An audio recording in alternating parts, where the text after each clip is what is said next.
సుందరమైనటువంటి గౌరీచంద్రుడు ఆయన. ఒకసారి చైతన్య మహాప్రభు జగాయి మదాయి అనేటటువంటి ఇద్దరు అత్యంత హేయమైనటువంటి జీవితాన్ని గడుపుతున్నటువంటి రాక్షస తత్వం ఉన్నటువంటి ఇద్దరు అసురుల్ని ఉద్ధరించారు. జగాయి మదాయి ఆయన అన్ని పాపాలు చేసినారు. అయితే పాపాలు చేసినటువంటి జగాయి మదాయిని కృష్ణ భక్తితో అత్యంత కరుణతో జగాయి మదాయిని ఉద్ధరించి వాళ్ళను కూడా భక్తులుగా మార్చేశారు. అయితే మనకి సమయం లేకుండా మళ్ళీ ఎప్పుడో చర్చించుకుందాం. అందరూ కూడా చేతులు పైకెత్తి భగవంతుడికి శరణాగతి తీసుకుంటున్నాం అనే భావంతో ఏం చెప్పాలి?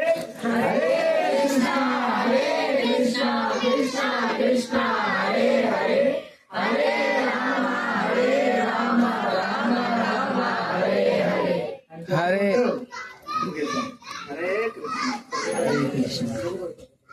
అందరూ నిల్చోండి, హారతి ఉంటుంది. ఆ తర్వాత భగవంతుడి యొక్క ప్రసాదం. ఈరోజు హోలీ పండుగ.